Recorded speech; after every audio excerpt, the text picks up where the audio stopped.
peace and security in the region. The Government of Canada's support for our allies in Ukraine and the path to Ukraine's accession to the North Atlantic Treaty Organization, NATO, as reaffirmed at the 2021 NATO Brussels Summit, that the committee hold a minimum of 4 meetings on this study, including 2 meetings to hear from witnesses and 2 meetings to receive briefings from officials concerning the situation, and recognizing the sensitivity of matters of national security, that one of the latter briefing meetings be held in camera and the other in public. Thank you. Point of order. Madame Bandayan, that members understand correctly the amendment. Are you effectively then replacing the entire language of the subcommittee report with the motion you have proposed, or are you contemplating or proposing that both be carried forward in parallel? Just for the sake of... Yes, I propose that given the urgency of the situation at the Ukrainian-Russian border, that my amendment be to put forward this study first, and we can move to the studies discussed by the subcommittee and proposed in their motion at a later date. Okay.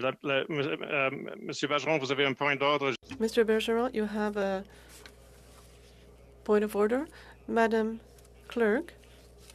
Is that effectively extinguishing the committee's option, assuming this motion goes forward? That's maybe carried forward or it may be defeated, but does that extinguish the option from discussing the subcommittee report as originally drafted? Thank you, Mr. Chair. According to my understanding, where we are right now is that Ms. Bandayan has moved an amendment to the subcommittee report. That amendment would replace what is currently there with the motion that she just read into the record. Assuming it passes, right? Correct. So the next course of action would be to debate and vote on this amendment. If people vote in favor, then yes, it would have the action of replacing that one item. If people vote against, then that one item would be restored. Okay, merci beaucoup. That's very Point helpful. of order, Mr. Chair. Vous avez un point d'ordre. Monsieur le Président. There were multiple points of order. Point of order, it's Marty Morant here. I think Monsieur Bergeron had, if I understand correctly, had his hand up first. We will go to him and then to you, Mr. Morant. Mr. Chair, unless I'm mistaken, I understood that Mrs. Bandayan, that her amendment was seeking not to replace what had been adopted in a subcommittee, but rather to add to what was adopted in a subcommittee. So I need this to be confirmed. Is this the case? Is this the intention of Mrs. Bandayan? Otherwise, I will have to vote against her motion, but I am quite in favor of her motion. Secondly, Mr. Chair, I admit that I have a discomfort in us discussing this motion independently without taking into consideration the discussion held on December 23rd. This subject was a part of many subjects. There were six subjects, I believe, that have retained the attention of the committee, and for different reasons, were not necessarily carried. There's one point on which the members of the subcommittee did agree upon. Well, there was another one, but that was not formally agreed to, and this was the fact that we should call on the ambassador of Canada to the United Nations, to the committee, and to call upon the ministers. Mr. Bergeron, I'm going to interrupt you briefly. This discussion was held in camera. Some details should not be discussed in an open session. I understand, Mr. Chair, and I was very careful in my wording. I did not say anything that could put anyone in a compromising position, but we cannot ignore these decisions that were made. I would like to indicate, Mr. Chair, that there was a consensus that the ambassador and the two ministers would be called to testify. And for many reasons that can be explained and that are understandable, it didn't happen. So I wanted to express my discomfort that we're talking about this by basically ignoring what was discussed on December 23rd. There are more points of debate. On Madame Bandayan's point, she was very clear that her amendment would extinguish the option of bringing Ambassador Ray and not add to it. And on the second point, c'est parce que sur le deuxième point, Monsieur Bergeron. Mr. Bergeron, it's up to the committee to undertake all the challenges that the issues that were discussed in camera. Take up its discussions and move them forward as it sees fit. So procedurally, everything is still on the table. There was another point of order. Who wanted to raise? It was me, Mr. Chair. Please go ahead, Mr. Morris. And Mr. Elephant. Okay. So I just want to clarify with the clerk, because there was a vote taken at the subcommittee to invite a specific individual. That was the only item that survived from the subcommittee as part of the subcommittee's report to this committee. If Ms. Bandayan is proposing an amendment, does that not just simply amend the subcommittee report to include her motion in addition to the vote that was taken to call the specific individual? Or, because I did not hear her say that I see her nodding to me in the room. She did not specifically say that she wanted to exclude the decision of the subcommittee with respect to the calling of the individual that we are discussing. So I'd like the clerk to clarify that, please. Mr. Morans, I believe I did circle back to Madame Bandayan, and I believe she did clarify that that is indeed her intention. We can do it a second time just for the sake of clarity among members. Madame Bandayan, if you could once again please just clarify the effect of your amendment as you've put it forward. Merci, Monsieur le Président. Et Thank you. Yes, and I had proposed, I had moved that the study that was adopted by the subcommittee, that this would be set aside so that we could deal with the Ukraine issue on an urgent basis. According to what Mr. Bergeron and Mr. Morans are saying, perhaps we seem to have a consensus on this. I would like to arrive at a consensus allowing us to study this issue on a priority basis. And then we can look at the calendar with regards to the other study proposed by the subcommittee. I'd like to hear the clerk speak to this. I believe that it's the clerk who corrected me by saying that this was not possible and that we had to replace a study with another study. So perhaps we could ask the clerk to clarify. Thank you. Mrs. Bandayan. Before us is an amendment to the original implicit motion, which puts the subcommittee report before the committee. If it passes, it would go forward as the new text of the subcommittee report motion and would thereby extinguish the original content of the subcommittee report.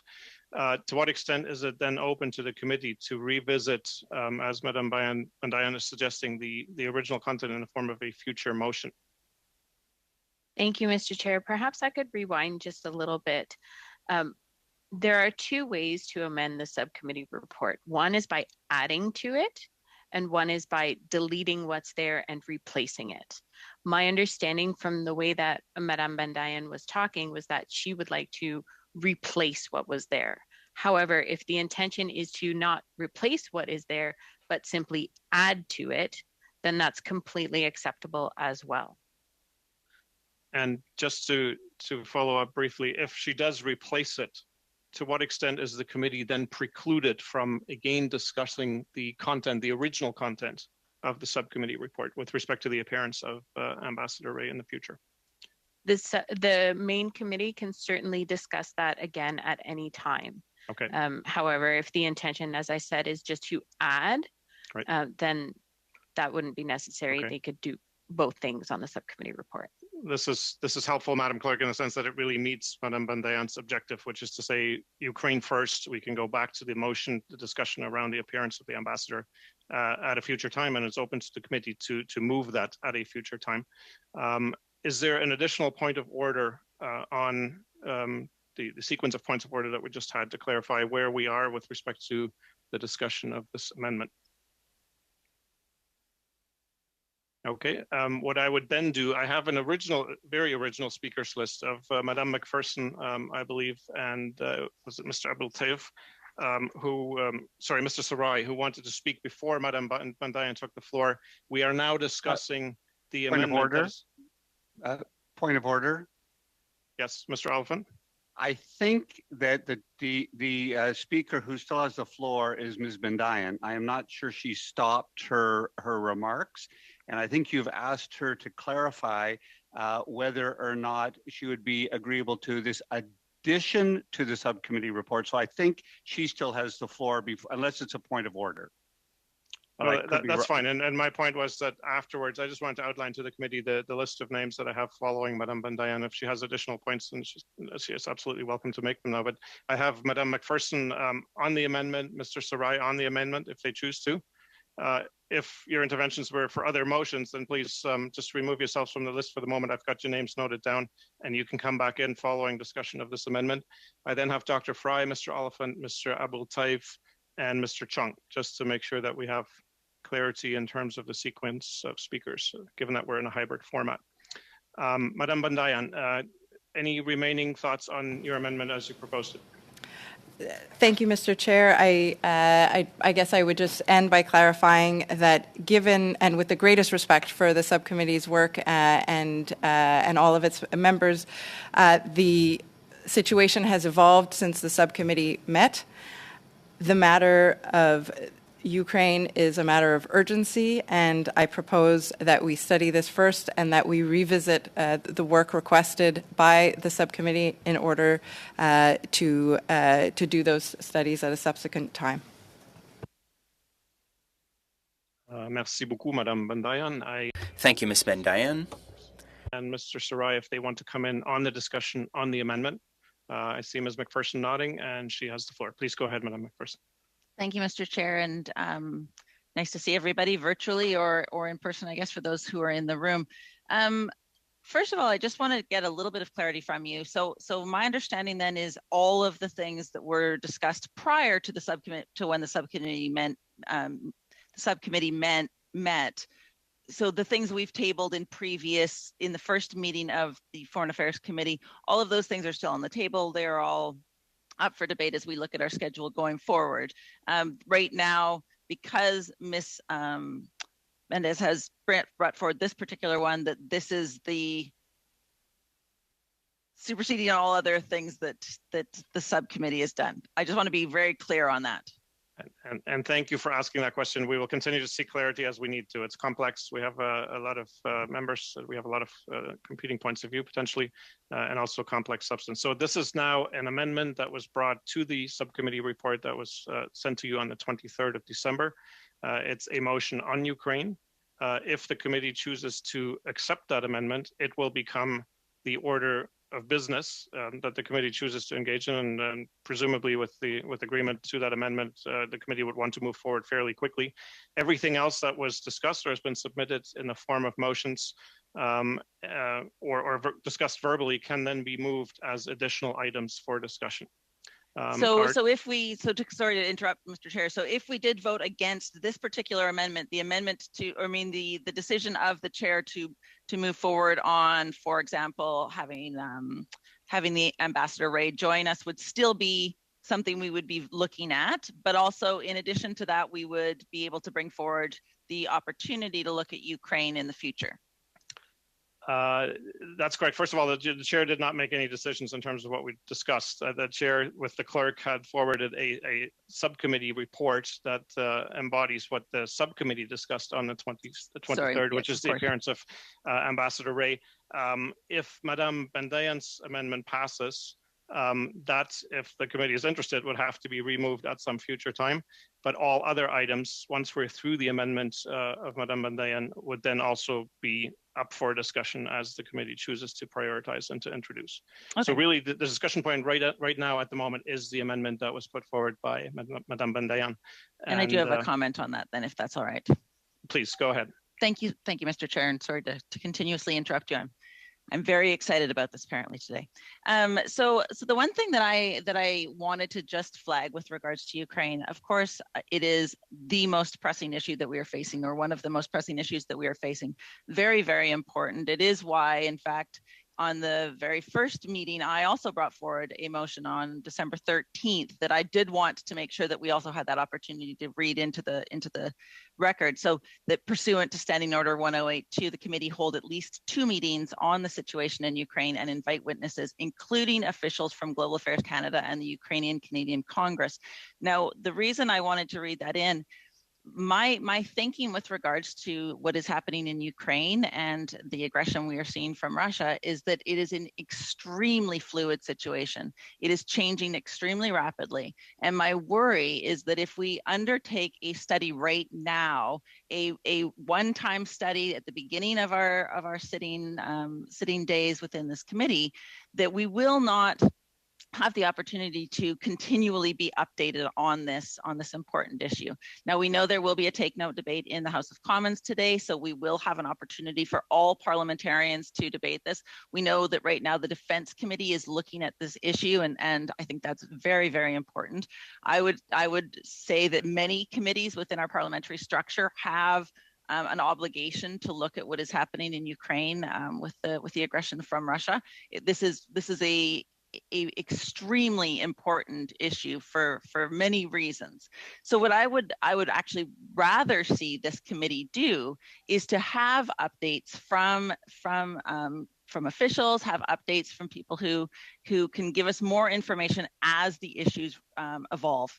And I'd like to propose, and I don't know if this needs to be a new amendment to the subcommittee report, but I would propose that we, in fact, even as early as Wednesday, could bring in officials from Global Affairs Canada, could conceivably bring in people from the Ukrainian Canadian Congress to actually give us a briefing of where we are right now, and then plan to have follow-up meetings as we go forward, and that we would be able to do other studies in between that. You know, we have an awful lot of work to do. Obviously, vaccine equity is one that I'm pushing very, very hard for. This is something that affects people in every country in the world and is urgent.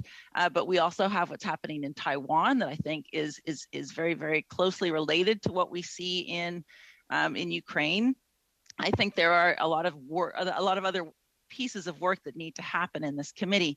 So perhaps a solution to that would be that we could be making sure that we are, as the Foreign Affairs Committee, looking at the situation in Ukraine, but realizing that because it is so fluid, because it is evolving so quickly, we need to be a little more flexible on how we do that study, how we undertake that study.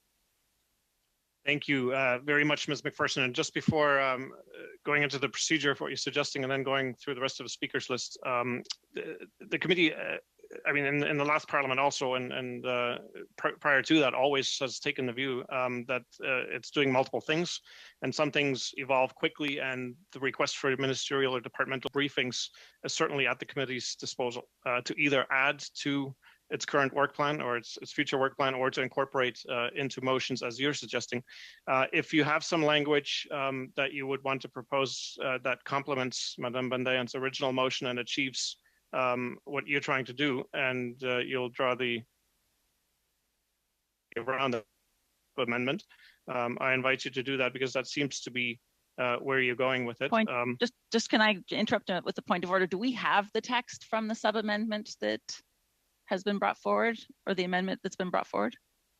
I believe the text of Madame Bandayan's motion has been distributed or is going to be imminently distributed. I'm just checking with the clerk to make sure that members have that in front of them in both official languages. Thank you, Mr. Chair. I did just send an email around, but for members' reference, it's in the list of motions that we have on notice, number 10.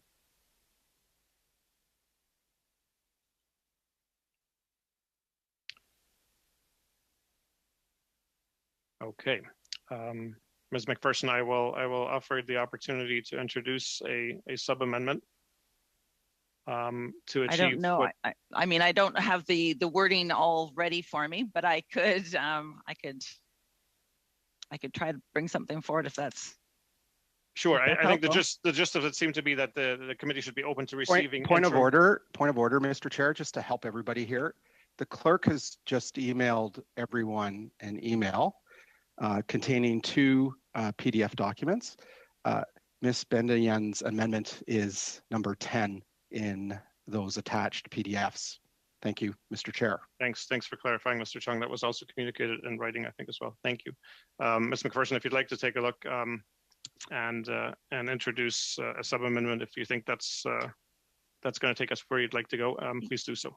So I mean, and I would ask that the analysts that are so much more strong at being able to frame this would say something like, instead of that the committee hold a minimum of 4 meetings on this study, including 2 meetings to hear from witnesses and 2 meetings to hear from officials, that acknowledging the fluid nature of this particular conflict or this escalation, that the committee meet on the next available time to get a briefing from Global Affairs Canada. And I mean, I in mind named the UCC, and that would be my preference, but I would be open to amendment on that, but that we can include at the earliest possible time a briefing on the situation in Russia and on Ukraine, and the ability to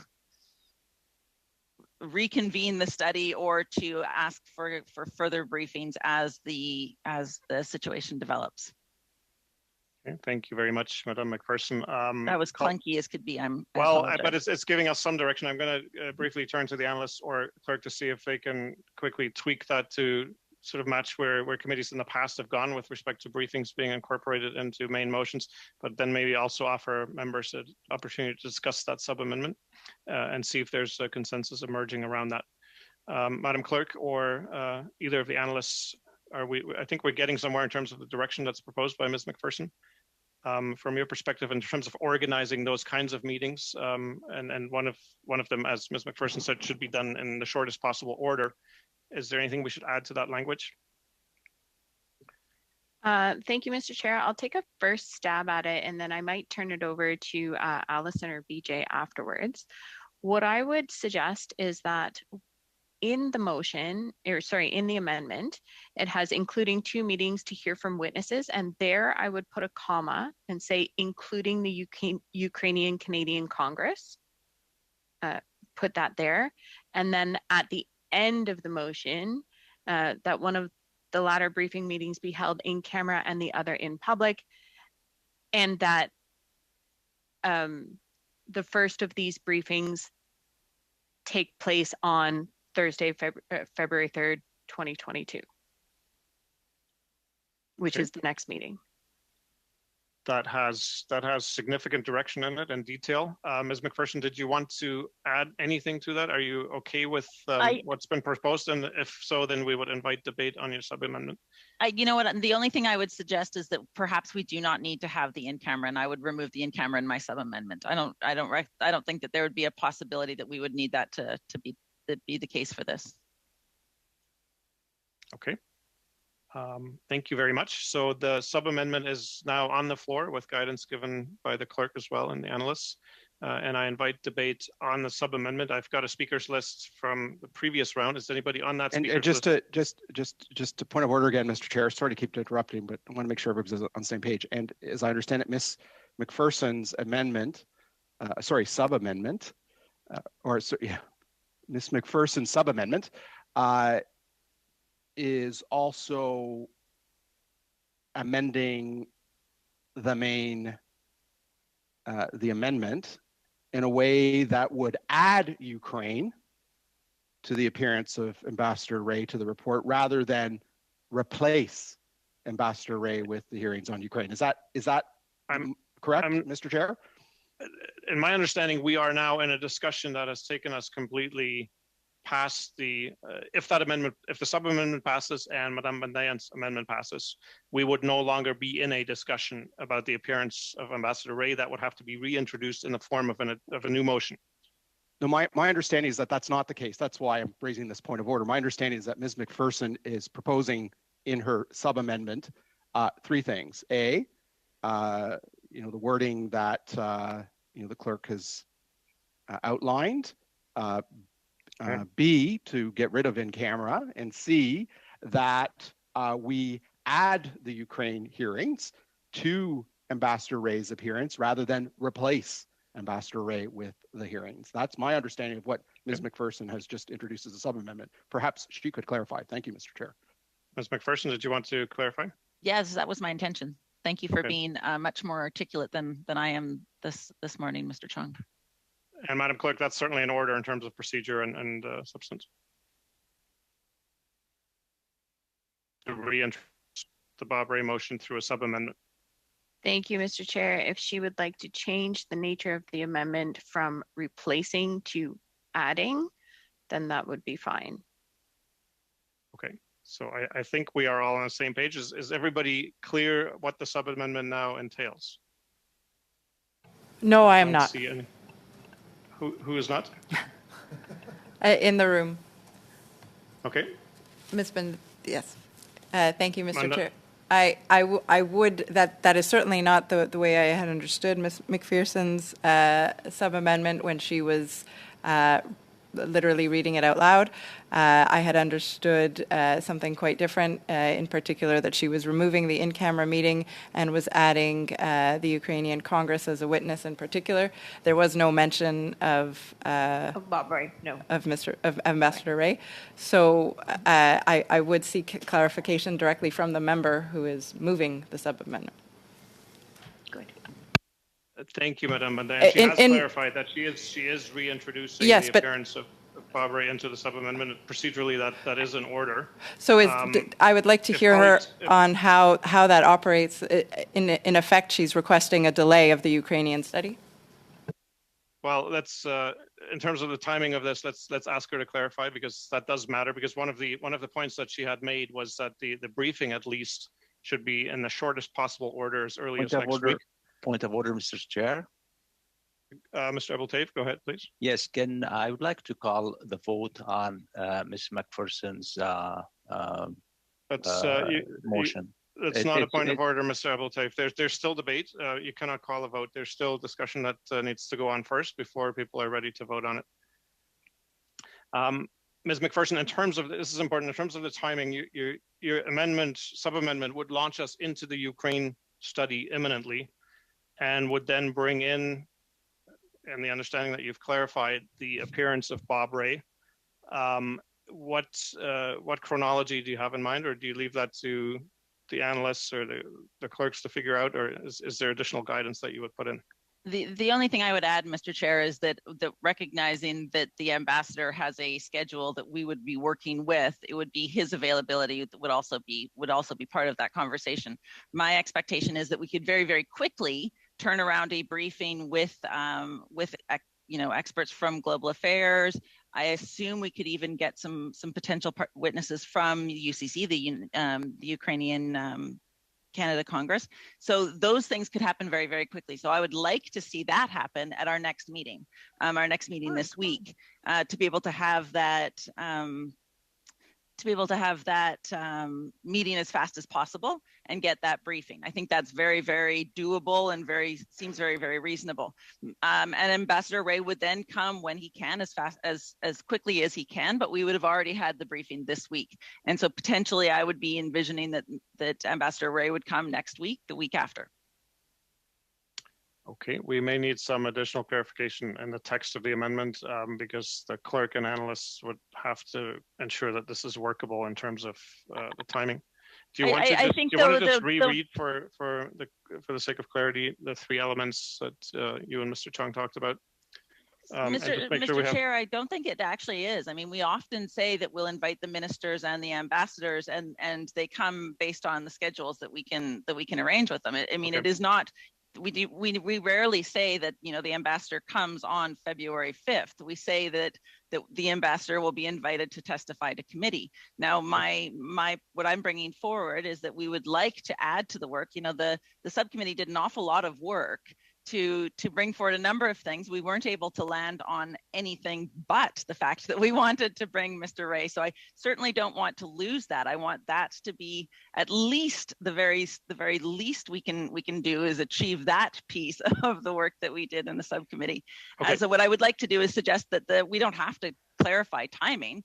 We can make sure that the Ukrainian study is started, that we have that first meeting as soon as possible. this week. I can't see any reason why it can't be, and that we could then bring Ambassador Ray in when it's possible. And I'm sure that the clerk and yourself, Mr. Chair, can work on finding a schedule that will work for that to happen. Let's perhaps hear the sub-amendment in its entirety again, Ms. McPherson, if you could do that. Certainly, and again, I haven't worked on the wording. This is something I always lean so much on our very, very skilled support team, but that we would be looking for we would be looking to ensure that we could study the Ukraine, that we would have a Ukraine study, that study would start as soon as possible with representatives from the government and representatives from UCC, that would happen as soon as possible, that would happen in addition to bringing Mr. Ray to our committee or inviting him to come and testify to our committee, and that there would not be a need for an in-camera, and that we would have subsequent meetings as needed as the situation in Ukraine evolves because of the fluidity, because of how fast it is changing. And just, outside of the motion, to just clarify too, that, realistically, we could do three full days of study on Ukraine and it could all change the next day. It's just the reality of the situation we're dealing with. Thank you. Thank you very much, Ms. McPherson. I think it's now time for members to have an opportunity to debate the sub-amendment.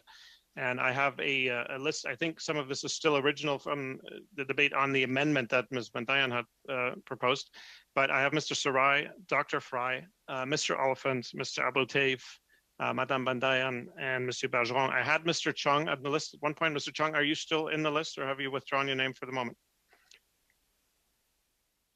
Mr. Chung, I had you earlier, but... Yeah, I've taken my name, my hand down because I want to get on with things. We have not sat as a committee, okay, since last June. The Parliament has sat 4 weeks and we still can't, we seem to be dragging here on getting an agenda set for this committee. So I hope that we can expeditiously deal with the sub-amendment and expeditiously... Point of order, Mr. Chair. And then get to what other committee business... Point of order, Mr. Chair. In the upcoming weeks. Thank you, Mr. Chair. That's why I've taken my hand down. Thank you for allowing me. Yes, I had invited Mr. Chong to respond to the fact that his hand was no longer up. So there's a point of order. Thank you, Mr. Chair. It was to say that the member did not have the floor, but I had given him the floor because I wanted him to clarify that he was no longer on the list. So it was my prerogative to invite him to speak. Was it on anything else related to just on his intervention?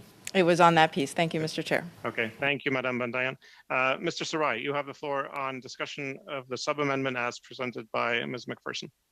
Sure. Thank you, Mr. Chair, and I want to thank Ms. Bandayan and Ms. McPherson for raising this issue. I think the most pressing issue internationally for foreign affairs is the situation in Ukraine, and I think we must treat it with paramountcy and deal with it as fast and as efficiently as possible. I think I'm not saying it's trumps any other crisis in the world, but currently it is probably the biggest existential crisis in a military sense or a foreign affairs sense. And I think this committee should study it. And I think we should hear from our experts. And I think hearing from the Ukraine Congress as well is as important as Ms. McPherson has also stated. But also perhaps we should listen to our experts, our departmental officials, and then we should try to get Mr. Ambassador Ray in that as well. And perhaps after listening to those, we have a better understanding of the situation, and we have a better ability to ask questions to Mr. Ray, Ambassador Ray. So I think seems like I'm in agreement with Ms. Bandayan as well as Ms. McPherson's amendments, which are to include his appearance as well as to add some more, I guess, witnesses into this. So I think a study which is at least 4 meetings long would be suffice. And if we need more, perhaps to add a meeting. But I think this should be the first study that this committee deals with in this Parliament. Thank you. Mr. Sarai, thank you very much. Dr. Fry. Thank you, Chair. Before I speak, I wanted to clarify something. if we add Ambassador Ray to to the sub-amendment to Ms. Bandayan's amendment, would we not be changing the intent of Ms. Bandayan's amendment? And it is my understanding that if it changes the intent, it should not be allowed as a sub-amendment, that piece about Mr. Ray, unless we are asking Mr. Ray to come and speak to Ukraine. If he's doing that, fair enough. But I think if he's not doing that, it changes the intent of Ms. Bandayan's motion entirely. And so I don't know, and I would listen to what the clerk has to say about that, but I would think that we cannot allow the Mr. Ray piece to stick into the sub-amendment. I just wanted to clarify that before I speak. Dr. Fry, thank you very much. And I had attempted to address that same point also in seeking clarification whether the sub-amendment to reintroduce the original content of the report was in order, and it seemed to have been confirmed to be in order, but perhaps in the interest of clarity, we will ask one more time. I'm not speaking about the sub-amendment, Mr. Chair. No, I'm understood, speaking about understood. the piece that Yes. adds Mr. Ray, just that line. That's all. exactly the line that I also asked about. And but let's, for the sake of clarity, Can I hear let's from the clerk, ask please? it again.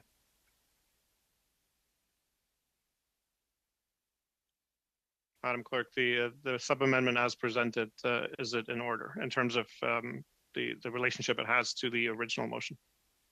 Thank you, Mr. Chair.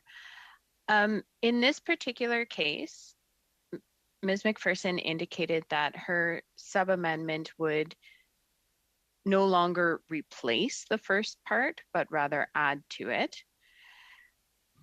So what might be helpful if there is some confusion on the part of the committee is to deal with this one item of Russia, Ukraine, and the sub-amendment that it contains within that motion, and then go back to the inviting Ambassador Ray, and that will have to be amended anyways because the date on it is not correct.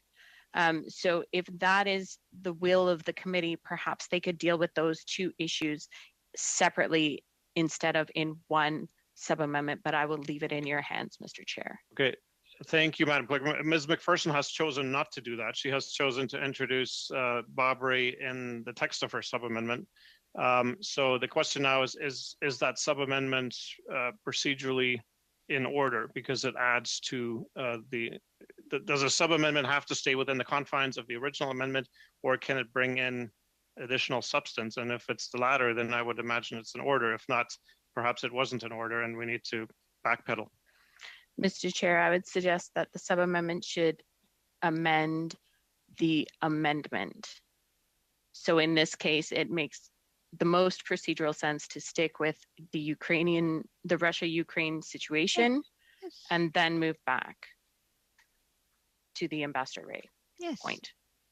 Okay, in terms of tactics, so the committee may not want to go back there, and Ms.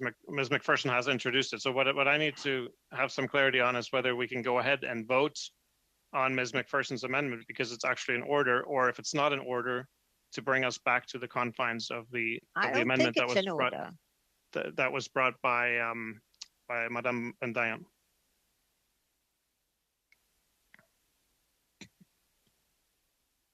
Mr. Chair, I would suggest that the proper course of action would be to deal with an amendment that strictly amends, with a sub-amendment that strictly amends what is before the committee at this time, which is the amendment of Ms. Bandayan.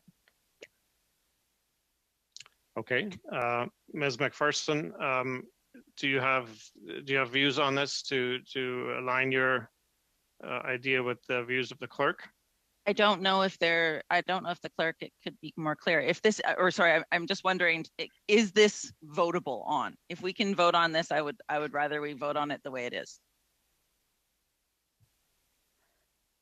Mr. Chair, perhaps I could be of help here. I think on a point of order, I think there's some confusion here.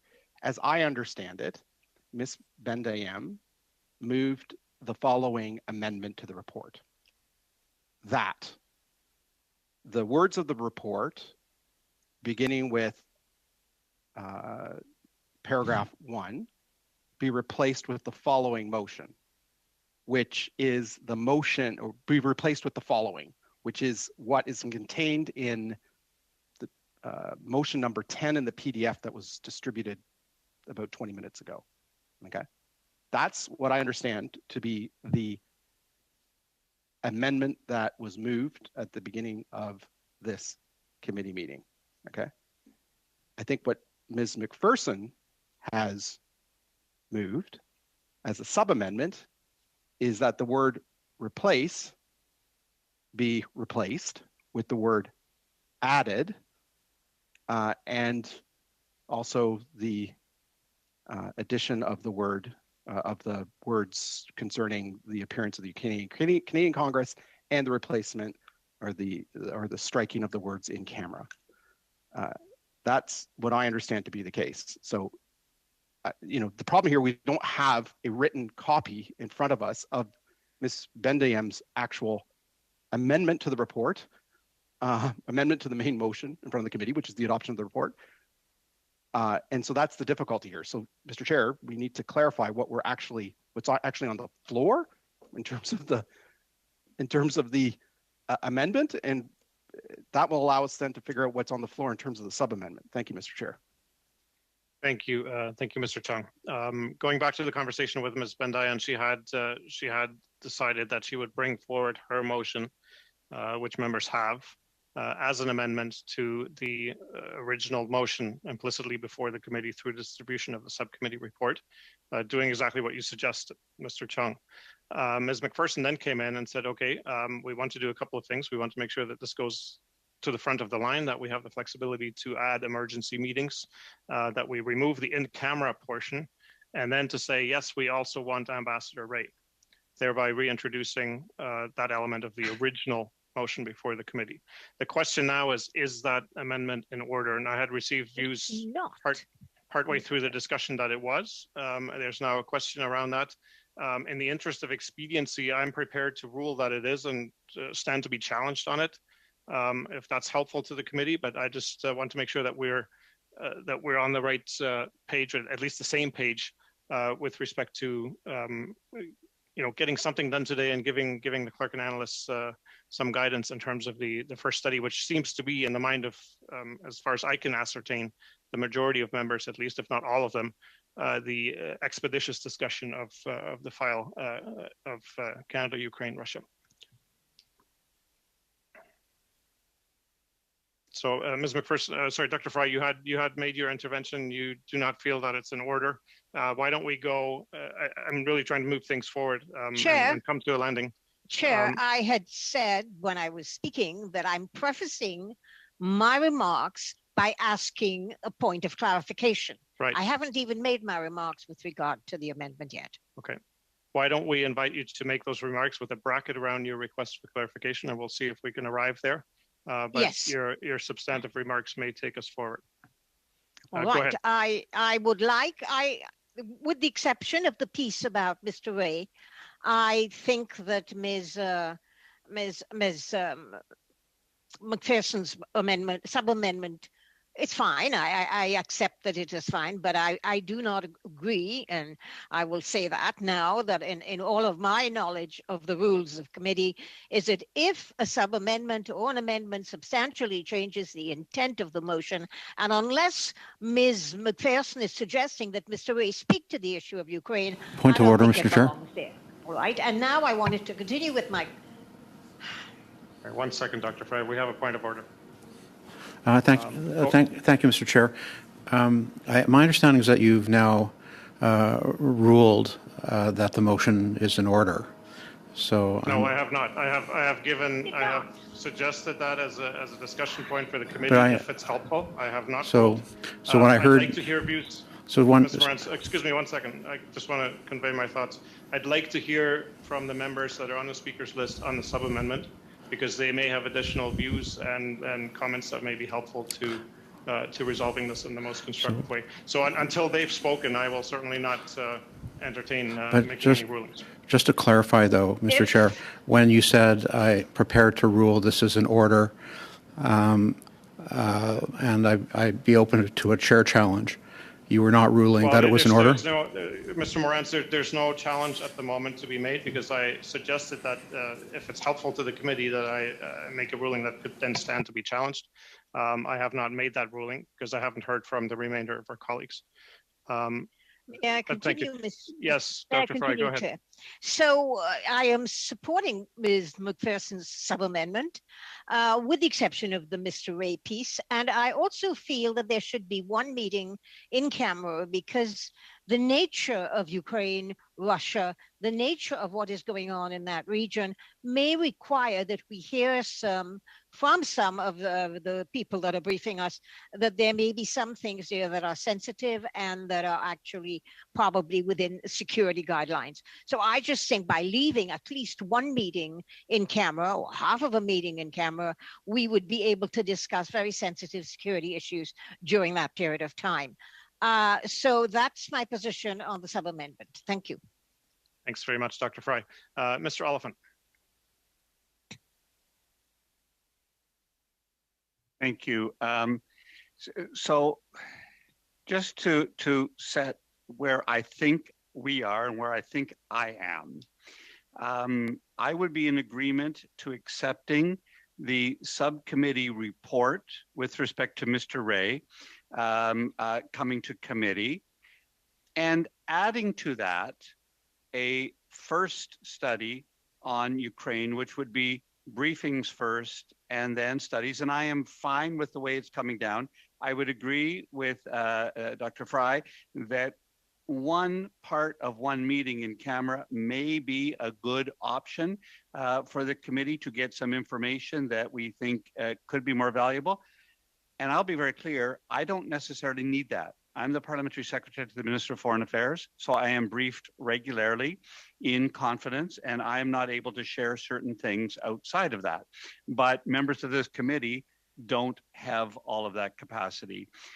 So I think you may want a meeting or a part of a meeting in camera, or leave that option open, because I think it would be just a smarter thing to do to have that ability.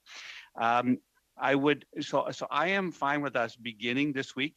I would say, having been a chair of a committee, sometimes we have plans to have an immediate briefing. Well, today is Monday.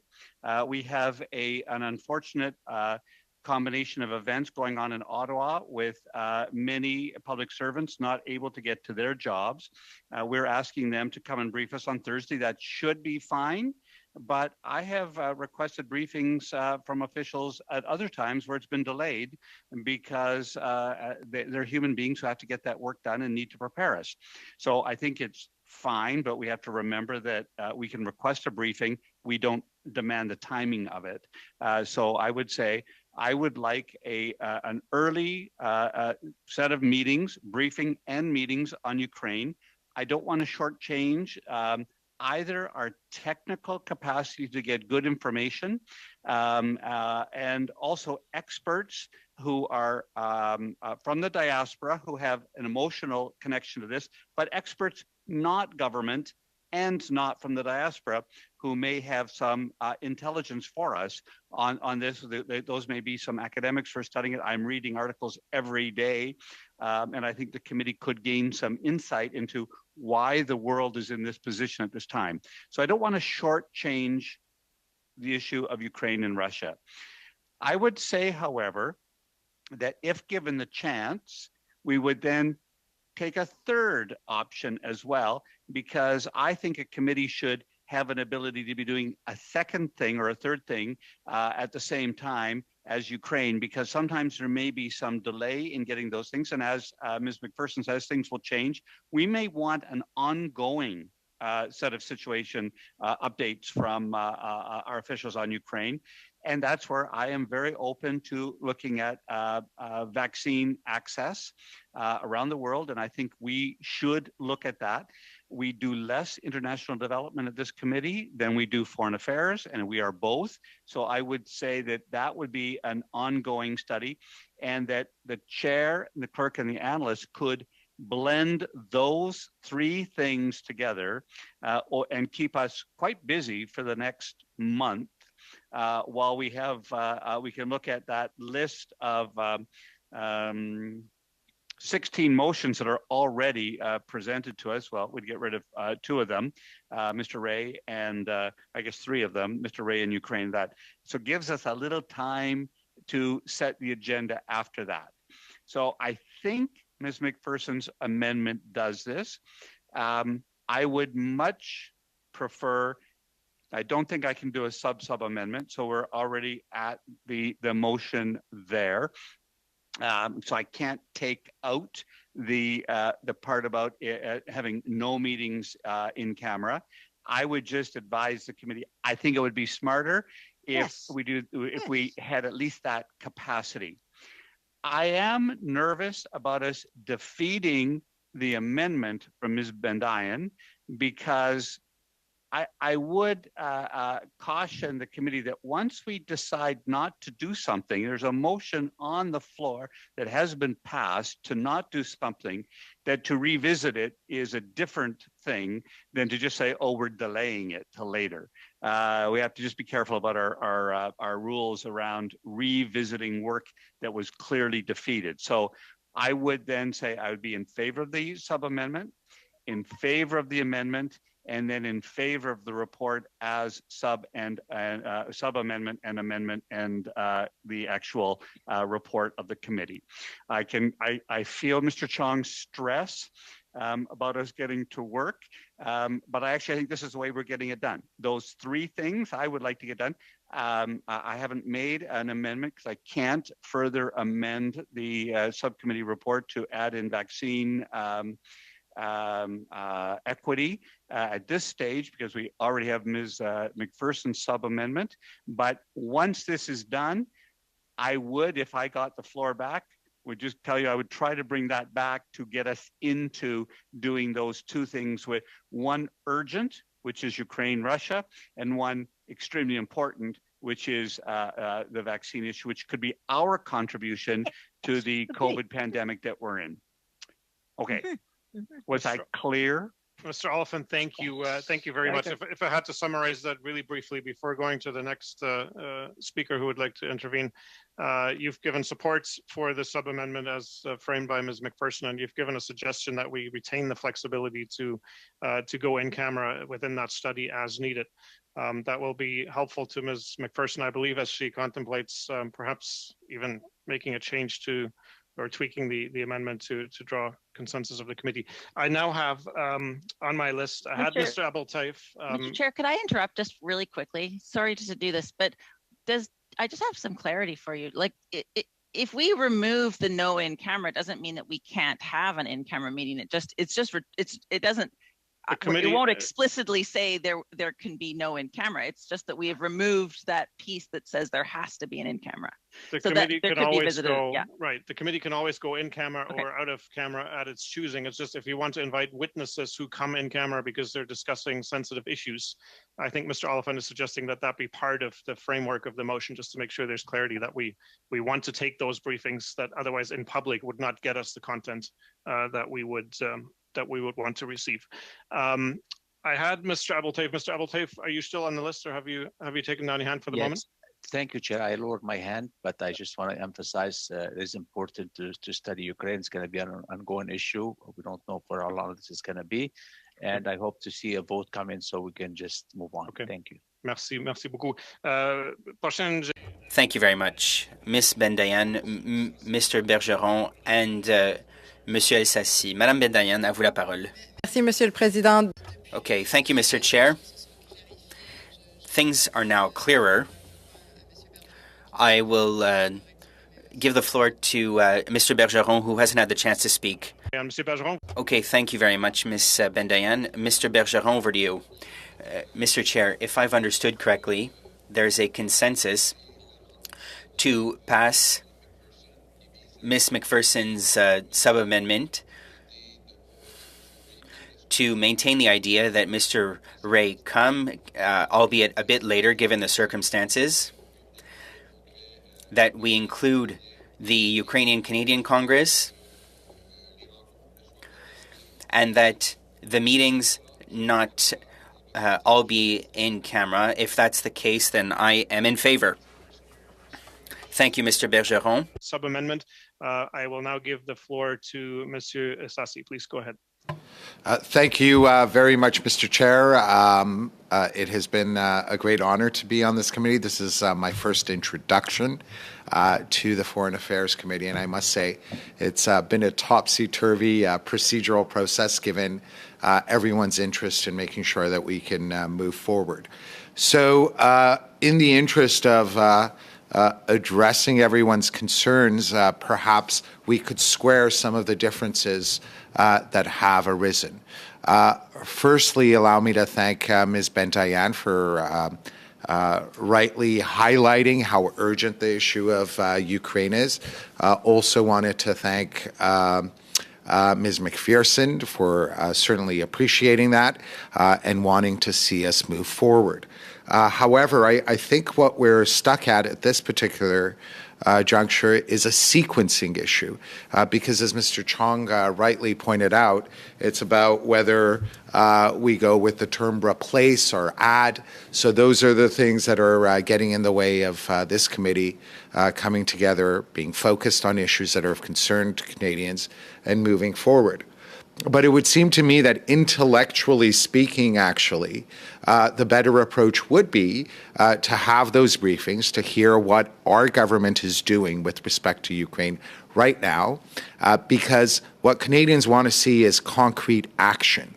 At this current juncture, the world is concerned about deterring the possibility of an invasion happening. So that's why our Minister of Foreign Affairs has been in Ukraine. Our Minister of Defense will be heading there shortly. So intellectually speaking, if we just focus on these briefings and what the Canadian government has done or should be doing in short order, and then subsequently hearing about from Ambassador Ray, it would seem to me that that would make more sense. You will recall that Ms. McPherson was talking about how this is an evolving situation.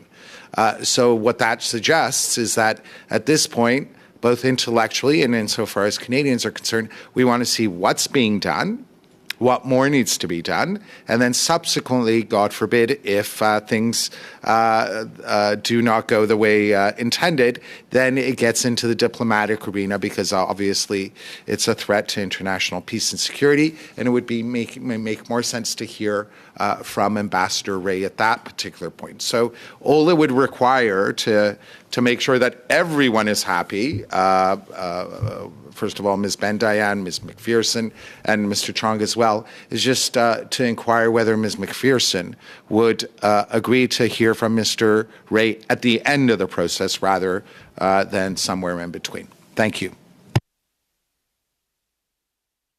Okay, Mr. Sassi, thank you very much. I think in the last 4, 5, 6 interventions, we've made progress. We're getting close to, I don't want to call it an agreement, but certainly direction supporting Ms. McPherson's motion. Are there additional points that are waiting to be brought forward? And I'm optimistically going to think that we can bring this to a vote before we finish and potentially even talk about some other things. But Mr. Oliphant, you have your hand up. Anybody on the floor who wishes to come in, please let the clerk's colleagues know so that I have that information as well.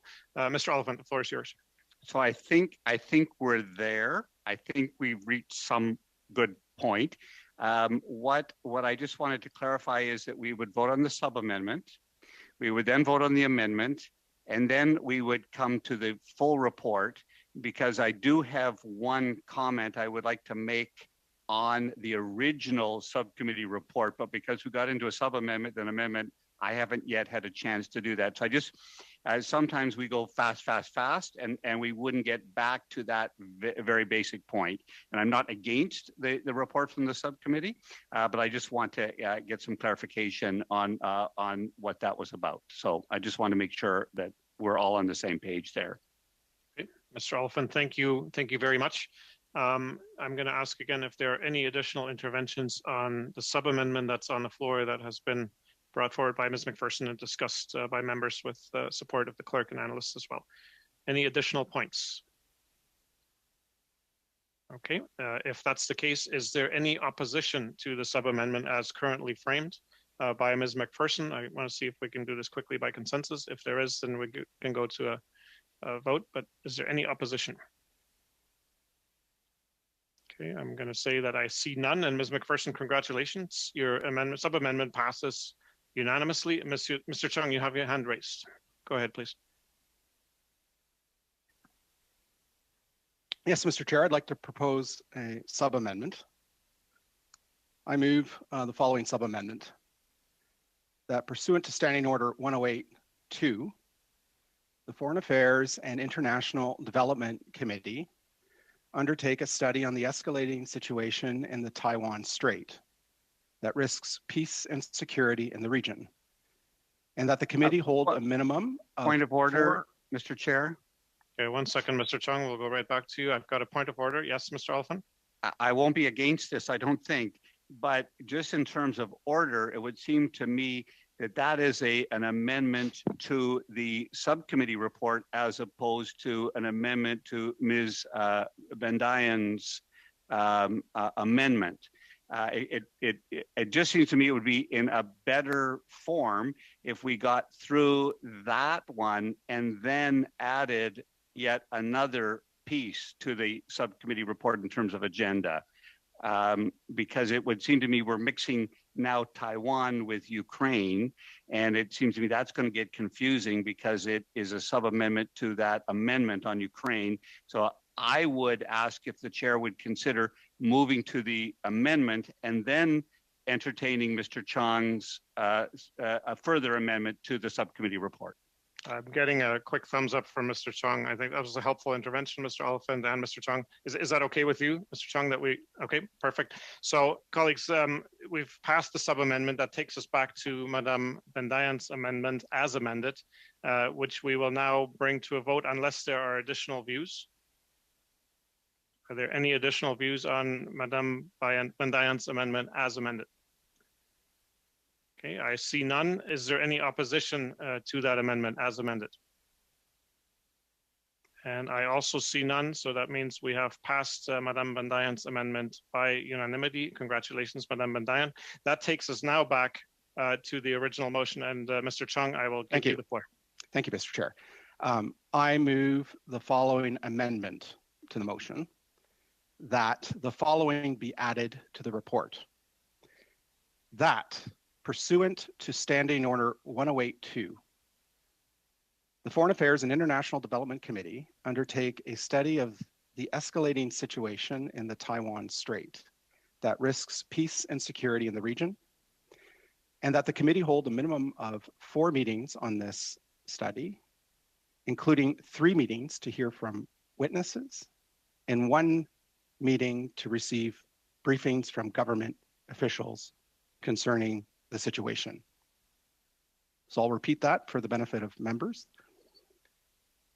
I move the following amendment to the motion in front of us: that the following be added to the report.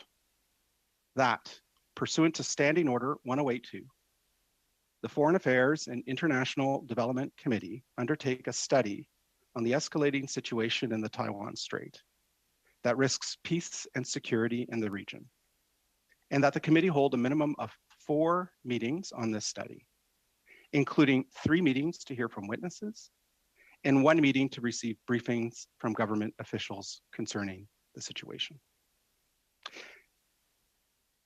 Mr. Chair, I move this amendment to the report because I believe it's complementary to the study on Ukraine. We have a situation where 2 authoritarian governments, 2 authoritarian states are threatening peaceful, democratic neighbors in the region. And I think both situations have been unfolding now for some time. And I think doing a study of both Ukraine and Taiwan for the next several weeks would be of utility to the committee, to Canadians, and to understanding of what is going on in the world. Thank you, Mr. Chair. Mr. Chung, thank you very much. There is an amendment on the floor that colleagues have heard.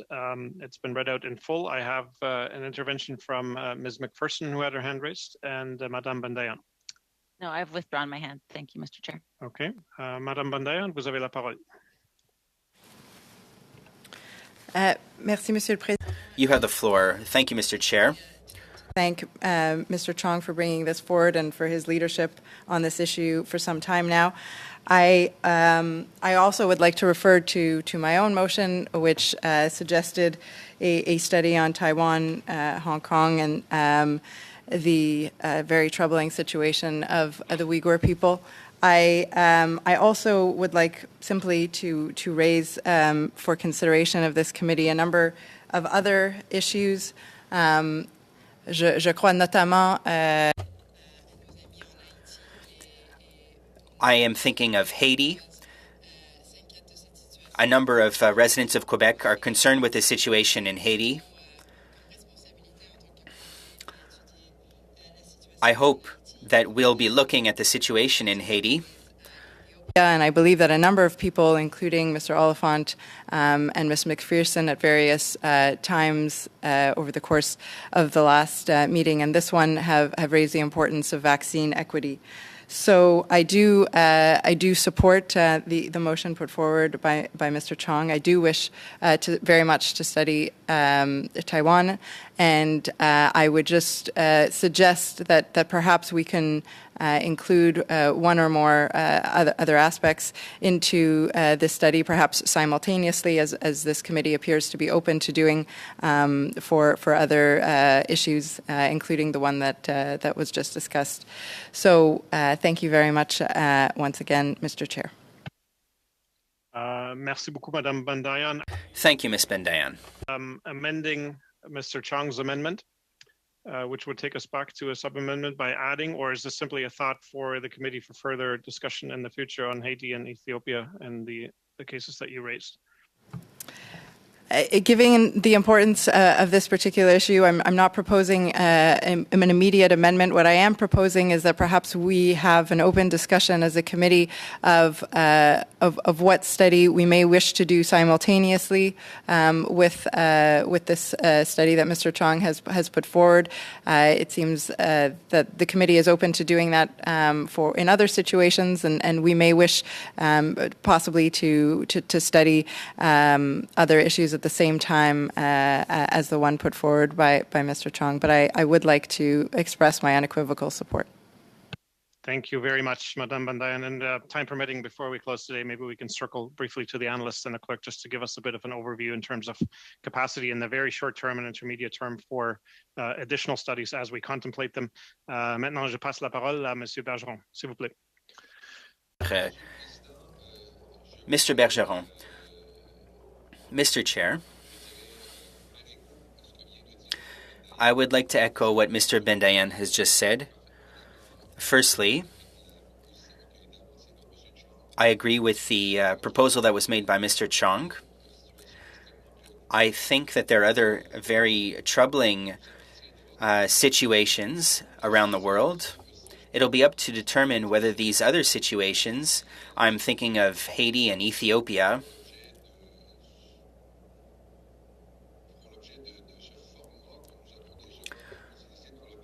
will be studied in the same format that we've used in the past, i.e., a briefing session by Foreign Affairs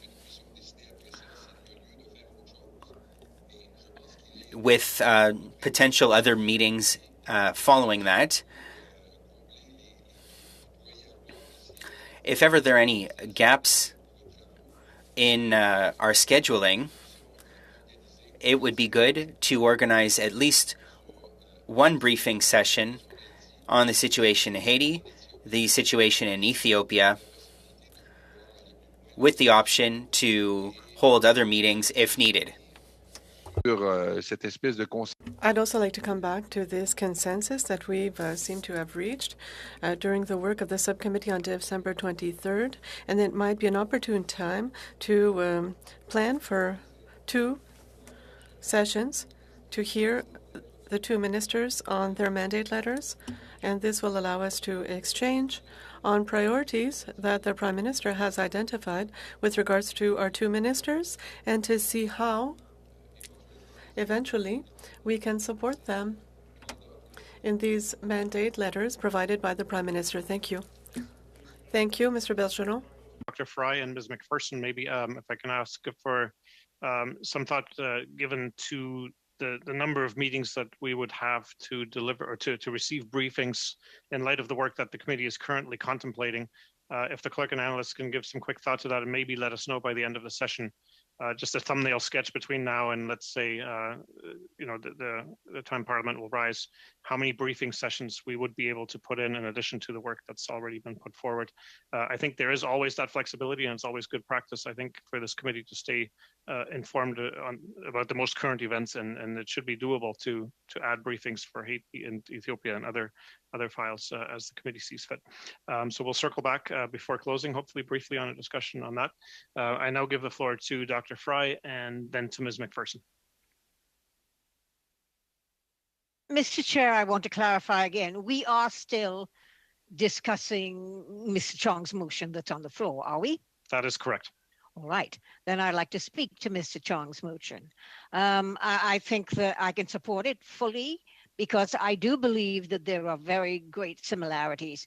If Russia should succeed in moving its 100,000 troops on the border of Ukraine into Ukraine, then that says to China that they can do whatever they want to do with Taiwan because, of course, the rest of the world does not have any power or any teeth to do anything about that kind of aggressive behavior. So I am very much in support of that. I think it's an urgent piece to look at.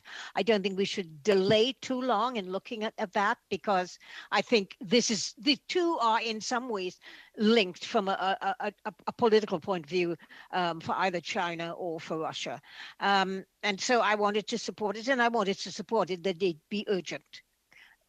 Not precluding or not more urgent than Ukraine, which I think is actually in a state of what I would consider to be the closest we've been to a world war since World War II, because of Europe is very concerned about all of this, and so I think that it's really important that we do Ukraine first, that it's urgent, that we deal with it, and that we also then look at Mr. Chong's motion as being extremely urgent from that kind of perspective. Thank you. Thank you very much, Dr. Fry. Ms. McPherson. Thank you, Mr. Chair. And I do just want to clarify. First of all, I want to say that I'm very supportive of the study on Taiwan and echo what my colleagues have said on how important it is that we look at this and how it is tied with what is happening in Ukraine. But I did just want a little bit of clarity. I know that we have introduced now a number of different topics in terms of other things we could study. And so we have looked at vaccine equity at Ethiopia, Haiti, and of course, bringing the ministers in. How could you tell me a little bit about how you plan on moving us forward on that? Are we going to be voting on Mr. Chong's amendment and then we can bring in other amendments, or should we sub-amend Mr. Chong so that we actually get there? I'm just really interested in us getting there and determining how we can do that. Ms. McPherson, thank you very much. I think in terms of expediency, of course, it's in the hands of the committee. I think one path of action would certainly be that there seems to be so far no opposition to what Mr. Chong has put forward, and if that holds, then we should be able to agree on this quickly. Members could then feel free, and we've got about 15 minutes of regular time remaining, to introduce one or more additional amendments to the main motion, which is the subcommittee report, or to arrive at some less formal consensus to introduce additional subject at the next meetings of the committee, because there seems to be interest in doing more. And again, I want to make sure that we get a reality check from the Office of the Clerk and Analyst in terms of what capacity we have in terms of both one-off briefings on urgent matters that are fluid, but also bigger studies in addition to what's already been agreed upon. So my recommendation to the committee, again, it's in your hands, would be to quickly approve Mr. Chong's amendment in light of the support that seems to be there, and then potentially consider either introducing additional amendments or additional studies, which the committee is also very much free to do. Mr. Oliphant. I was going to say the same as a suggestion. So I just wanted to,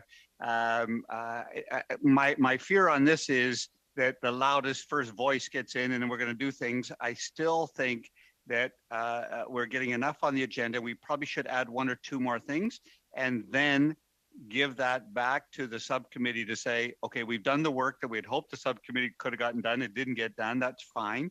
You came with one idea, and then we can build a bigger agenda. But I would just suggest we move on the China-Taiwan issue, and then be open to a few more ideas that could then get into the mix and give some creativity, including the minister's mandate letters.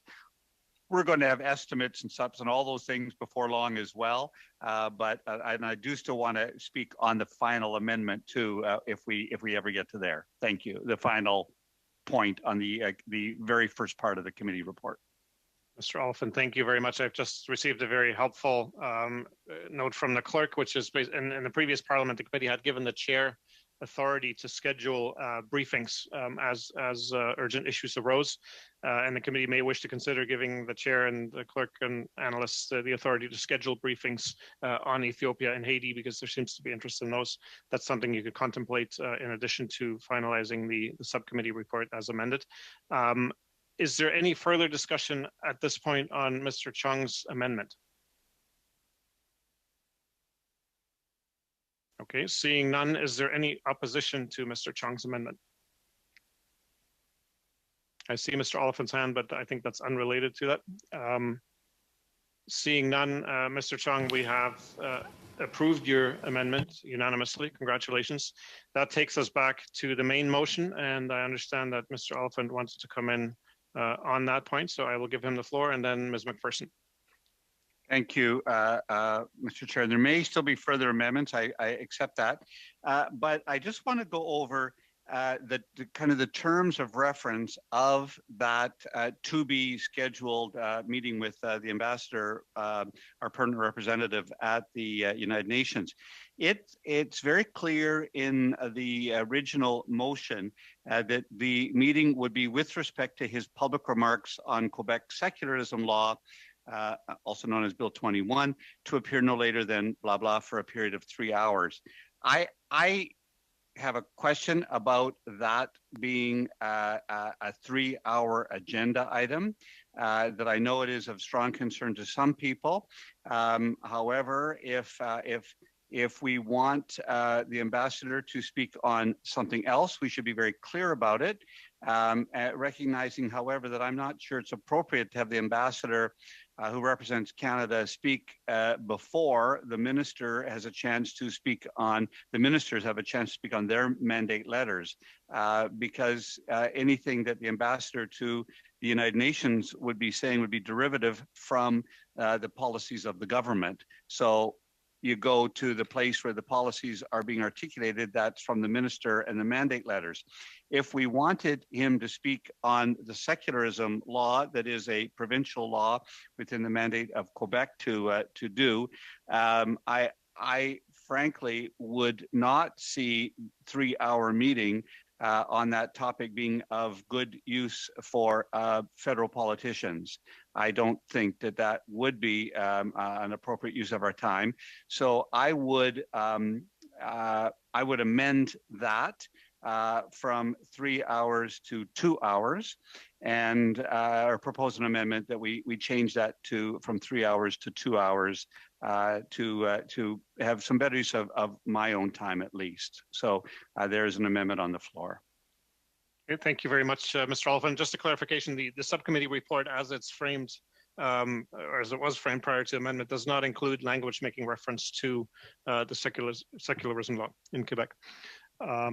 But in any event, I'm sorry, I have the I don't have that report in front of me. The predecessor version, perhaps. I have the original motion, number 13, in front of us. So okay. I'm sorry. Could I ask? I don't have that in front of me. Could I ask what the actual motion is then that was passed to the subcommittee? I'll read it again for clarity, and it's a good point to do that, being mindful also of time.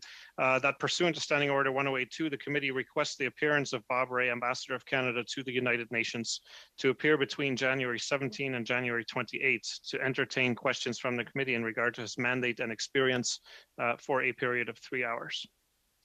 Okay. I would still support my amendment of 2 hours then, even given that. I just think 3 hours is way too long for an effective meeting. Okay, Mr. Oliphant. Mr. Chair, just on a point of order, and I believe Mr. Oliphant also implied that he was supportive of striking the reference to the dates in the in that section of the report as well. Thank you for that, Mr. Chong. I'm already seeing thumbs and nods. If we change the time to 2 hours and remove the dates, is there any opposition? Actually, I think I have a speaker's list. So before doing anything, I want to make sure that I've got Madame McPherson and 1 second, Mr. Morans, Madame Bandayan, and then Monsieur Bergeron. So Ms. McPherson, please go ahead. The only thing I'm worried with the lack of time, of course, I'm happy with that. I wanted to bring forward a amendment to ensure that vaccine equity was included in our list of things that we were going to be studying. I don't know if with time being as it is, can I bring it as a sub-amendment to this, or is that possible at this point? A sub-amendment to Mr. Oliphant's amendment? Mm-hmm. In theory, yes. We may also, I don't know how members are for time, we may be able to extend briefly if there's really the will of the committee to put that forward now. That I would be happy to bring forward a different amendment if there was a willingness to extend. Can I get a quick straw poll in terms of members being available for an additional 5 minutes? Is there any severe constraints? Yes, no, maybe? So far, I see thumbs. Okay, so let's see if we can do that. If there's the will of the committee to go to 1:15, we may be able to put that in as an additional amendment. In any event, thank you, Ms. McPherson. Mr. Morans and Madame Bandayan, then Monsieur Bergeron, and then Dr. Fry. I've taken my hand down. I was just going to make the point that we had broadened the motion on the ambassador as well. Thank you. Thank you, Mr. Morans. That's helpful. Madame Bandayan. Oui, j'allais. I was going to raise the point that earlier in our meeting we had talked about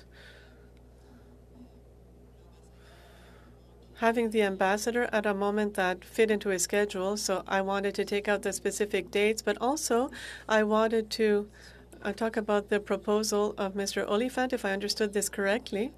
He was suggesting that the minister herself come before the ambassador, so I'm not sure if this has been noted or if it's in the amendment. Thank you. As far as I can tell, it's not part of the amendment, but there was some nodding of heads when that was mentioned. We didn't land on a specific answer. Monsieur Bergeron, puis Dr. Fry. First of all, Mr. Chair, to say that personally, I would agree that we keep the 3 hours that we had initially, and during the subcommittee meeting to have ministers and the ambassador come. We talked about this as being two separate things, and so I don't really see why these are linked today. So that's all. I'd like to reiterate, Mr. Chair, if you'll allow me, that I would like for us to ask our analysts and the clerk to see how, with the time that we have left, it would be possible to add to our agenda at least one information session on the situation in Haiti and in Ethiopia. Thank you. Merci, Monsieur Bergeron. Dr. Fry? Again, a point of clarity. Did Ms. McPherson put a motion on the floor with regard to vaccines, or did she not? Not yet. Not yet, okay. And Mr. Bergeron is therefore putting a motion on the floor with regard to Haiti. Is that true? We can certainly entertain that, depending on, I think I'm making a recommendation, it's in your hands, but if we can dispense with Mr. Oliphant's amendment, we then have capacity to either add that to the work plan or for the committee to provide additional direction to have the chair organize briefings. Thank you. Merci. Thank you, Dr. Fry. Any other discussion on Mr. Oliphant's amendment? I appreciate that, Monsieur Bergeron, vous n'êtes pas d'accord avec le changement. You don't agree with the change from 3 hours to 2, Mr. Bergeron? So we'll go to a vote if necessary. On Mr. Oliphant's amendment. Okay, seeing none, colleagues, are you ready to? Well, we can pass it on division. Is there any additional opposition to Mr. Oliphant's amendment besides Mr. Bergeron? Mr. Chair, can you just clarify exactly what it is we are looking at? Right. It is the change to the appearance of Ambassador Ray to reduce the period of testimony to 2 hours and to remove the dates of January 17 and 28. Monsieur le Président, je demande le vote. I would call for a vote. Vote, colleagues. Madam Clerk, if we can take us through the vote on Mr. Oliphant's amendment, I would be grateful. Thank you, Mr. Chair. On the amendment of Mr. Oliphant, Ms. Bendayan. En faveur. Mr. Assassi. In favor. Dr. Fry.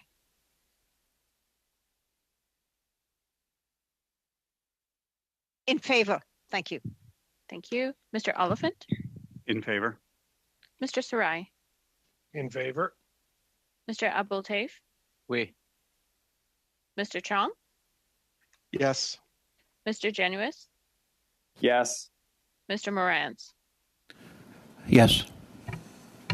Monsieur Bergeron. No. Ms. McPherson. Yes. Mr. Chair, that is 10 in favor, 1 against. Okay, thank you very much, colleagues. The amendment passes. We are back to the main motion as amended. And we now have the option, colleagues indicated that we have the flexibility to go a bit past 1 o'clock, maybe 1:15, max 1:30, I would say. We now have the option of adding additional items to that report, or pass that report and then introduce an additional motion off the floor. That's also possible. There is interest in providing or receiving briefings on Haiti and Ethiopia, I think. Would anybody want to put forward either an amendment to the report or, well, yeah, I suppose we have to do it as an amendment to the report because we haven't passed it yet, in the form of other amendments that were put forward to receive briefings in the shortest possible order on either of those or others as colleagues see fit. Is anyone prepared to make a motion to that effect? I have my hand up, Mr. Chair. Okay, Ms. McPherson. Now I'll lower my hand. Thank you, Mr. Chair. I would like to submit an amendment to the committee report that pursuant to Standing Order 108.2, the Foreign Affairs and International Development Committee undertake a study on the situation of vaccine equity, and that the committee hold a minimum of 4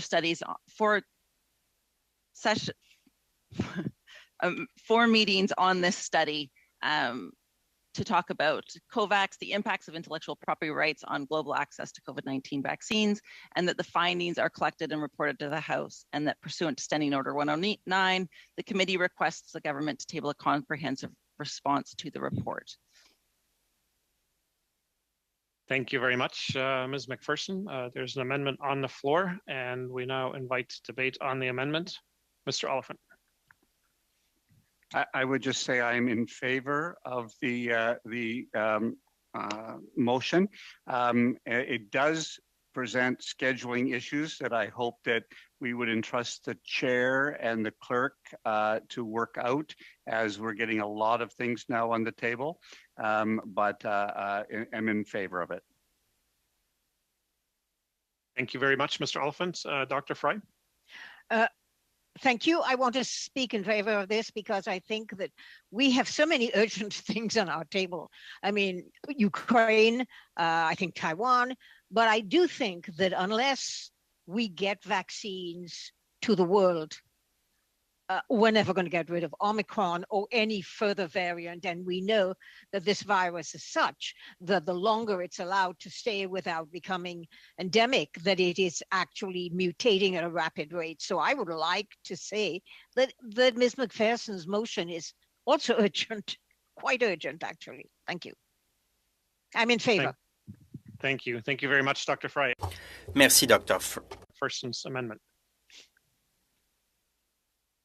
Seeing none, is there any opposition to Ms. McPherson's amendment?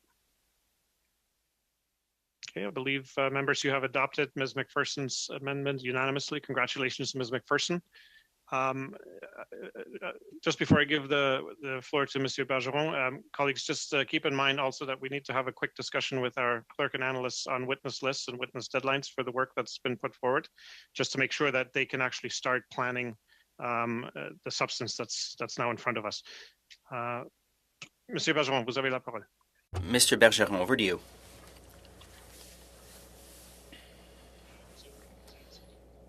You're on mute. The joys of virtual meetings, Mr. Chair. I would like to officially request that given the schedule of the coming weeks, that we organize at least one meeting, one briefing session on the situation in Haiti, and one briefing on Ethiopia.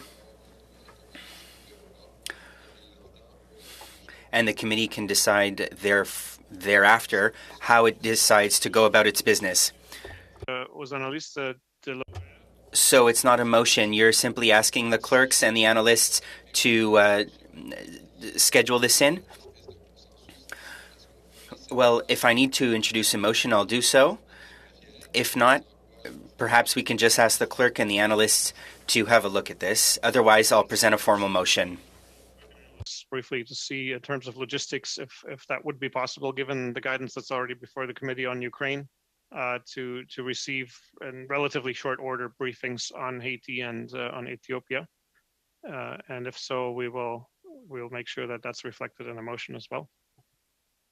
Thank you, Mr. Chair. I think that the committee would certainly have the capacity to do that. There are 4 meetings asked for on Ukraine, 4 on Taiwan.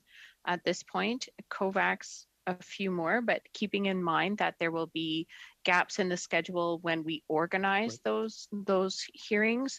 We have 14 meetings until April, so I feel like filling those gaps in the schedule with one meeting briefings would definitely be doable. Okay, so given that it is doable, we will then proceed with the agreement of Monsieur Bergeron with a motion to that effect.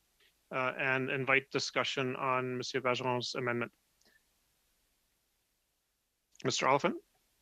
I was just going to speak in support of it being a motion, just so it's clearly in our record of proceedings as a motion that we're agreed to requesting those. I would just say that because the Minister of Foreign Affairs just held a ministerial meeting on Haiti last week with the Minister of International Development, that we could very specifically ask for an update on what transpired at that ministerial meeting, which I think is quite important. With Ethiopia, it's ongoing and changing, but I am very much in favor of us having briefings on both of them and having a full meeting. I would say we would need 2 hours on each of them, and they may then propel us to ask for more because they're complex situations, but start with briefings. So in favor. Thank you very much, Mr. Oliphant. Madame Bandayan, vous avez la parole. Ms. Bandayan, you have the floor. Thank you, Chair. I would like to thank my colleague, Mr. Bergeron. I fully support his proposal. It's very important that we be briefed. If necessary, I'll introduce a similar motion so that we can get a briefing on what's going on in Xinjiang.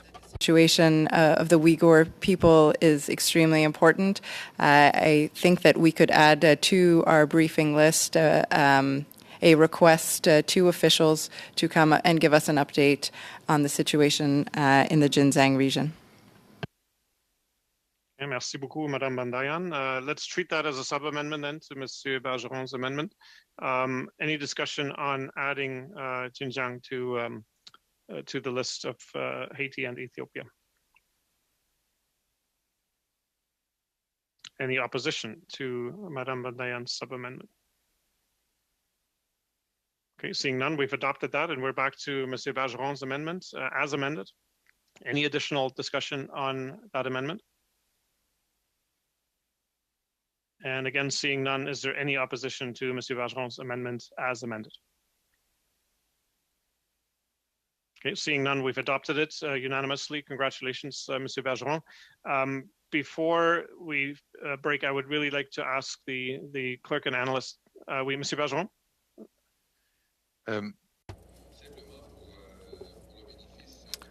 Yes. So just for clarity's sake, could you please remind us what the motion says as amended? On the situation in Xinjiang, as well as Haiti and Ethiopia, in the shortest possible time frame. And they would be meetings of one full session, 2 hours each. Okay, Ms. McPherson? I just want to clarify, there seems to be a number of things that we have that are in the shortest possible time frame. How is the decision on prioritization going to be determined?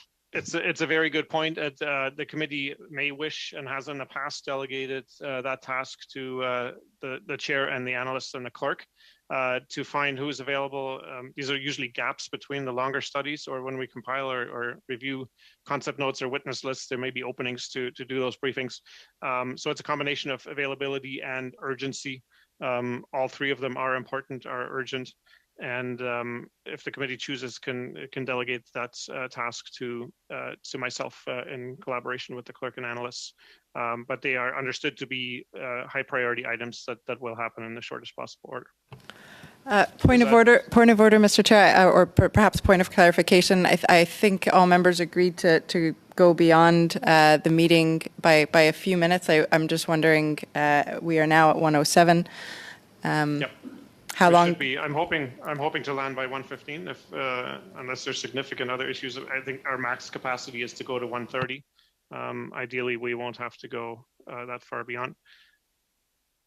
Dr. Fry, on that point of order. That point of order, Chair. I have to leave at 1:15. Okay, so I'm already going to be late for another meeting by staying to 1:15. I can't stay till 1:30. Thank you. No, understood, and thank you for that. Ms. McPherson, just to address your point, is it, and to ask the committee collectively, is it the will of the committee to delegate the task of scheduling these three briefing requests, again, with urgency in mind and also substance and availability of witnesses to myself and to the team? Any opposition to that? Mr. Chair, if I could, I just had one quick question. I just wanted to know, there is these three briefings, but there is also the greater schedule, I guess. Right. So how is that going to be determined? The other option, and the clerk has been very helpful in the past to have put forward a draft calendar to take us through the next couple of months with proposed both, the one-off, the urgent items and the longer-term studies. So if it's the will of the committee, we can certainly review and receive one of those plans, and then if there are comments that colleagues wish to make, they can make them through that plan. The only drawback there is that we would want to get some of this work onto the calendar literally within days or within the next week, so that we have some discretion to schedule on Ukraine, on Taiwan, and also on the urgent humanitarian cases that we've just taken on board in the form of an amendment. And vaccine equity. Yes, also. Mr. Chung, did you want to come in on this? Mr. Chung, no? Okay, so let's go back to the amendment by Mr. Bergeron as amended. And is there any other discussion on? So we have Haiti, we have Ethiopia, and we have Xinjiang, both as urgent briefings. All three as urgent briefings. Any further discussion? Any opposition? Okay, seeing none, we have adopted that amendment, and that now takes us back one more time to the report as amended. And Madam Clerk, we have to vote one more time on the report in its entirety as amended. If there's no further discussion, let's take that step now. Any opposition on the first subcommittee reports as amended? Any opposition? Seeing none, we have passed it unanimously, and thank you, colleagues. I will pass the floor to the clerk for guidance on witness lists, and we should be able to finish by 1:15, no later. Thank you, Mr. Chair. I would just like the committee's input on witness lists. Obviously, we would need the witness list for the Ukraine study sooner rather than later, this week if possible. I would suggest Wednesday if members are okay with that, but I would leave it in your hands. I think there might be a sense that we need a bit more time, Monsieur Bergeron. Exactement. Bergeron? Yes, precisely, Mr. Chair. I don't see how we could get our list in before Friday. We could try for Thursday, if that's what the committee wishes.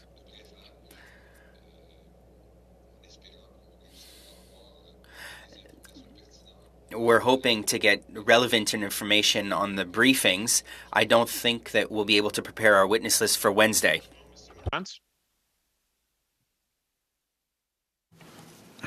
Thank you, Mr. Chair. In terms of scheduling the briefings, I'd be fine with your having the discretion to schedule them in consultation with the vice chairs. I thought I would mention that. Also, I'd like to put the following motion on notice. As I'm reading it, my assistant will be emailing it to the clerk. It is in both official languages. While hybrid committee meetings are authorized by the House, any proceedings before the committee in relation to a motion to exercise the committee's power to send for persons, papers, and records shall, if not previously disposed of, be interrupted upon the earlier of the completion of 4 hours of consideration or 1 sitting week after the motion was first moved, and in turn, every question necessary for the disposal of the motion shall be put forthwith and successively without further debate or amendment. Okay. Thank you, Mr. Morantz. That's on notice. Discussion on Mr. Morantz's motion.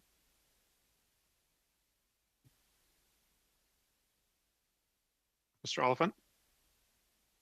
I will discuss it happily, but I just wanted, I didn't hear the motion being put. I heard it being read as notice. So I don't think we need to discuss it now. I would like to take time to read it and understand it a little bit better myself to just get my head around it. So unless Mr. Morantz was prepared to actually move it right now, I would just understand that was a notice of motion. I think that's correct, Mr. Chair. Thank you. Thank you very much. Monsieur Bergeron? Monsieur Bergeron. In the circumstances, Mr. Chair, I don't think it's necessary to say more about the motion. It seems appropriate given what we went through at the end of the last Parliament and at the very beginning of this one. Any other items, any other points before we go to adjourn the meeting? Okay, seeing none, merci beaucoup, chers collègues, pour votre... Thank you very much, dear colleagues, for your cooperation. Meeting, we're adjourned. Merci beaucoup.